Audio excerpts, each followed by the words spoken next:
relacionándolo con el pasaje. Hombre de poca fe. Y obviamente se refería también a los demás discípulos. Así que tenemos ese evento ahí, donde, fíjense, ya tenemos ahí dos pruebas de fe que los discípulos han fallado. La alimentación de los 5,000, que era para ellos, no entendieron. Y aquí le faltó fe para caminar, cubrir el tramo completo, desde la barca hacia Jesús.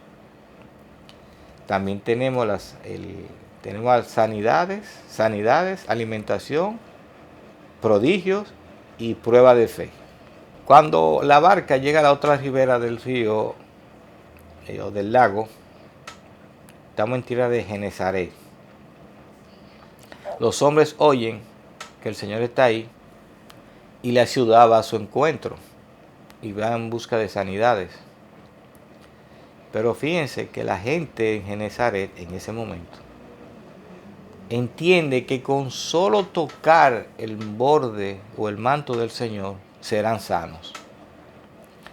Y recordemos que anterior a este pasaje, en Mateo se narra, o este episodio, se narra lo de la mujer del flujo de sangre. Que dentro de una multitud, ella decía, nada más tengo que tocar el borde del Señor y ya. Aquí tenemos la misma situación.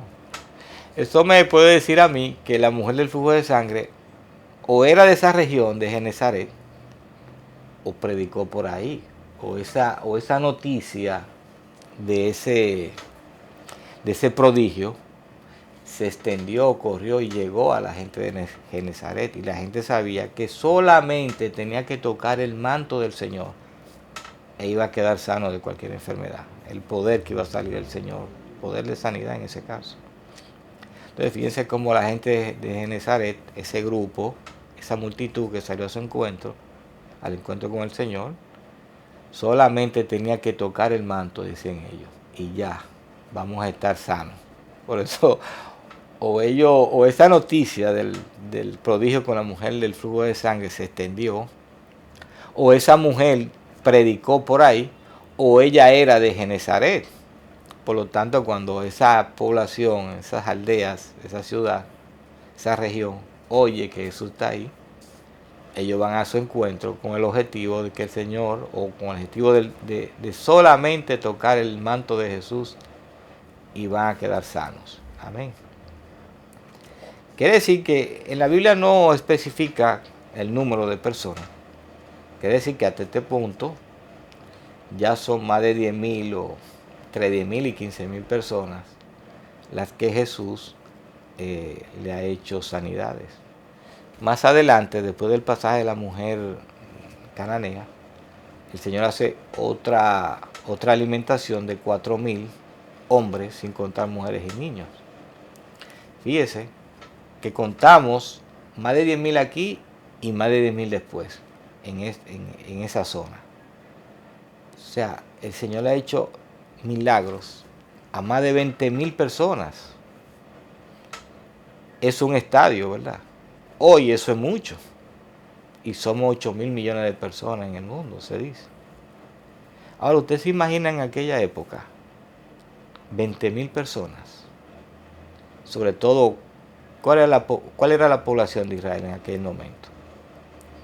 O sea, Jesús tenía un arrastre increíble en el pueblo de Israel. Por eso yo digo, mi opinión, que los que mataron a Jesús fueron los líderes, más que el pueblo. El pueblo estaba detrás del Señor. El problema con el pueblo es que en su ignorancia, ellos querían hacerlo rey, pero no rey espiritual, sino un rey físico, estilo David. Y ese no era el objetivo del Señor. El Señor sí quería que lo hicieran rey espiritual, pero el problema es que la gente ahí no quiere. No.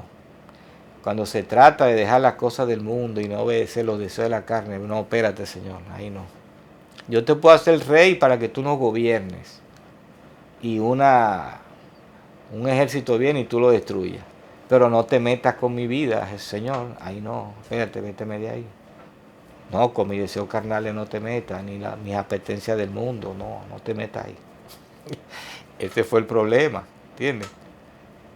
Entonces, por eso usted ve que hay pasajes donde la gente quería hacerlo rey y el Señor se iba, porque querían hacerlo un rey estilo David, un rey físico, no un rey espiritual. Ahí no. Pero en sentido general sí, el pueblo estaba con el Señor. Desde mi punto de vista, para mí, cuando el Señor llora por Jerusalén, por ejemplo, se refiere a los líderes.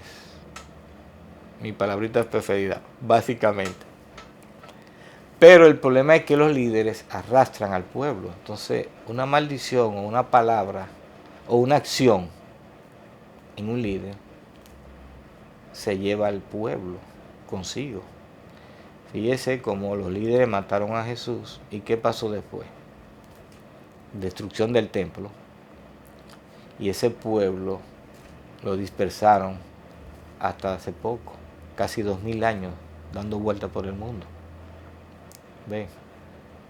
Por eso es que con Dios no se juega, hermano. Y ese es uno de los puntos que los líderes tienen que tomar en cuenta. Sus acciones arrastran al pueblo. Esto es la cabeza de la familia. Si un padre hace algo malo, o los padres, papá y mamá, arrastran a los hijos, la familia. Igual en los países.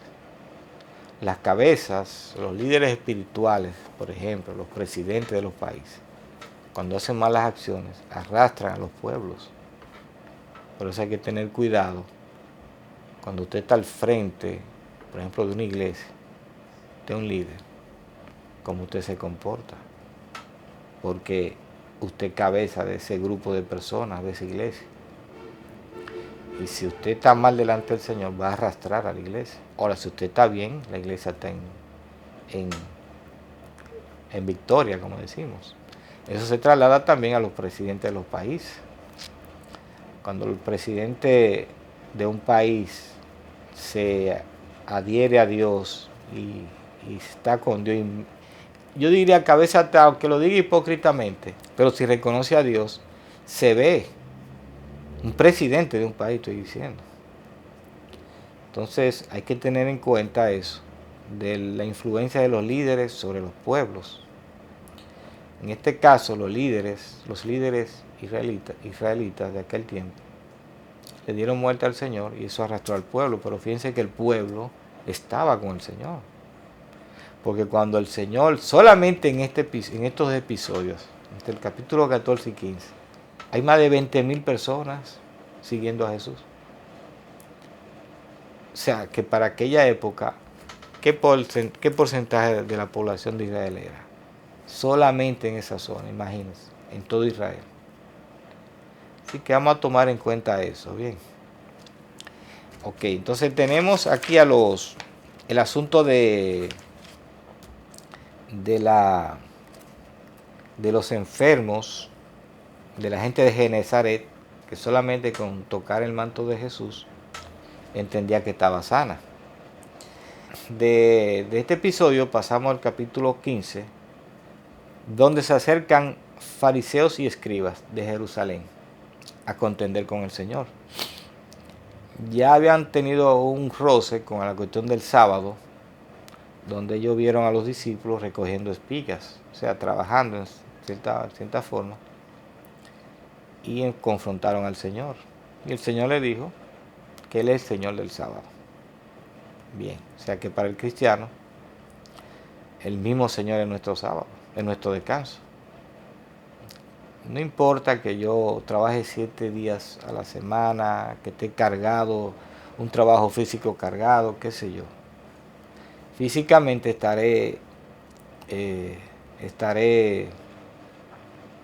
vamos a decir, cargado, ¿verdad? Pero y espiritualmente, yo estoy en paz, estoy en sabbat. ¿Por qué? Porque tengo al Señor. Entonces, para el cristiano, el Señor es su sábado, es su descanso. No significa que, ¿verdad?, se han impuesto días de descanso y que uno lo lleve y ese día tú no hagas la actividad. Pero básicamente un cristiano entiende que el Señor es su sábado. Pero bien, después de ese intercambio con los fariseos, viene donde los fariseos y escribas y fariseos de Jerusalén se acercan al Señor y le hablan sobre la tradición de los ancianos, que los discípulos del Señor y el mismo Señor no llevan. Y aquí es un punto que tenemos que hacer ciertas pausas, o una pausa, ¿verdad? Y entender el asunto. Ellos quieren que el Señor obedezca ley de hombres, aparte de la ley de Dios. Y eso es imposible que el Señor lo haga, porque Él viene a obedecer las leyes de Dios, no las leyes de los hombres. Entonces los fariseos han estado poniendo al pueblo a llevar Torá y también leyes que ellos se han inventado, que han impuesto. Y aquí tenemos que hacer